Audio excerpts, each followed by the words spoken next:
मीरपुर नाम के शहर में तेजस अपनी पत्नी नीरू के साथ रहता था। पति पत्नी दोनों ही नौकरी करते थे। एक दिन तेजस गांव अपनी माँ के पास फोन करता है। हेलो, प्रणाम माँ। जीते रहो माँ, तुम दादी बनने वाली हो हैं? अरे वाह, ठीक है बेटा, मैं कल ही आती हूँ। जब माँ जी शहर पहुंची तो बेटे बहू ने बहुत अच्छे से स्वागत किया।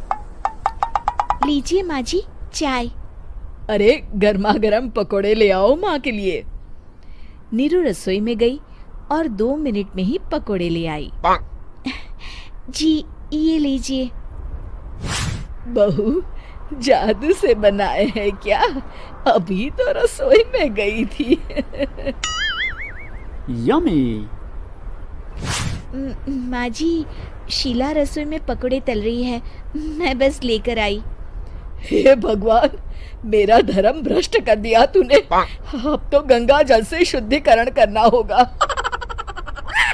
दूसरे दिन, माँ जी मैंने नाश्ता बना दिया है, ऑफिस जा रही हूँ। पर अभी तो घर का सारा काम पड़ा है। शीला आती ही होगी, झाड़ू पोछा बर्तन कपड़े वो सब कर लेगी। हमारे जमाने में घर का सारा काम हम ही करते थे। जी माँ जी, आप बहुत होशियार हैं, मैं घर ऑफिस दोनों नहीं संभाल पाती। तो जरूरत क्या है घर से बाहर जाकर चाकरी करने की? वैसे भी घर का काम खुद करने से घर में बरकत आती है, समझी? पर माँ जी। पर वर कुछ नहीं, इस महीने की पगार मिले फिर ऑफिस बंद है। हाँ। रात को नीरू तेजस से कहती है, सुनिए जी, माँ जी बोल रही थी कि मैं नौकरी छोड़ दूं। वैसे ठीक ही तो है, अभी तुम्हें आराम की जरूरत है। फिर भी आराम कहाँ, शीला को छुड़ाने के लिए बोल रही थी। तो अब 24 घंटे में इतना काम तो कर ही सकती हो। पर जॉब पसंद है मुझे, घर पर मन नहीं लगेगा। अगले दिन जब दोनों ऑफिस के लिए निकल रहे थे, मेरी तो कोई कीमत ही नहीं है इस घर में। माँ जी, आजकल महंगाई बहुत है, रहन सहन भी बदल गया है, दोनों नौकरी करते हैं तभी ठीक रहता है।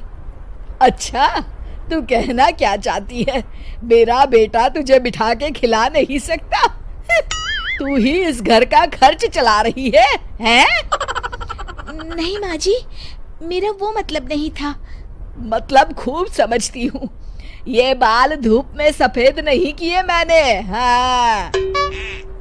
अब तो ये रोज का काम हो गया था। तेजस भी रोज की झिकझिक से परेशान हो गया था। एक दिन उसने कहा, नीरू, वैसे भी तुम्हें मैटरनिटी लीव मिलने वाली है, तो अभी से ही छुट्टी ले लो। पर क्या, मेरी सैलरी अच्छी खासी है। आखिर नीरू ने रिजाइन कर दिया।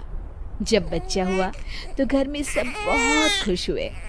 कुछ दिनों बाद तेजस फाइल देख रहा था। क्या हुआ तेजस, कुछ परेशान लग रहे हो? हाँ, वो हमारी जितनी सेविंग्स थी वो तो हॉस्पिटल में और छठी के फंक्शन में खत्म हो गई है नीरू। और अभी वैसे मंदी चल रही है तो मैं बोल रही थी कल मुन्ना को हेपेटाइटिस का टीका लगवाना है। नीरू, क्या पोस्टपोन नहीं कर सकते? नहीं जी, बिल्कुल नहीं। अब तेजस को समझ में आ रहा था कि उससे गलती हुई है। पैसों की कमी का असर घर के माहौल पर भी पड़ रहा था। अगले दिन, बेटा मेरा चश्मा और ये दवाइयाँ ले आना, पर्चा देते हुए माँ जी ने कहा। जी। तेजस, मुन्ना के लिए दूध का डिब्बा और डायपर भी ले आना, और ये किराने के सामान की लिस्ट है, इसे भी लाना है। तेजस गुस्से में लिस्ट मरोड़कर फेंकता है और चिल्लाता है, पैसे क्या पेड़ पर उगते हैं? ये ले आना, वो ले आना।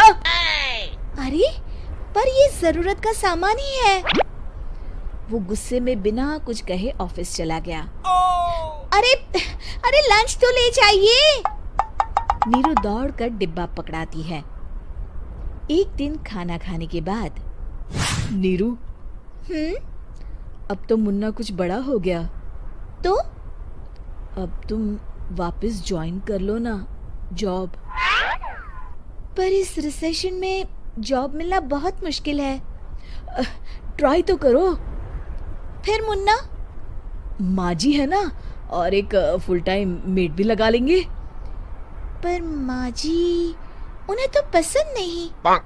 तभी माँ जी वहाँ आ जाती है और प्यार से नीरू के सर पर हाथ फेरते हुए बोलती है, अब मेरी समझ में आ गया बहू, पहले के और अब के समय में अंतर है। तुम काम शुरू करो, मुन्ना की जिम्मेदारी मेरी। मेरी प्यारी माँ जी, ये कहकर नीरू उनके गले लग गई। शिक्षा, परिवर्तन संसार का नियम है, हमें भी समय के साथ चलना चाहिए। उम्मीद है कि आपको हमारी ये कहानी पसंद आई होगी। कृपया हमारे चैनल को सब्सक्राइब करें और सभी अपडेट्स के लिए बेल आइकन जरूर क्लिक करें। और हाँ, वीडियो लाइक और शेयर करना मत भूलिएगा। Bye bye.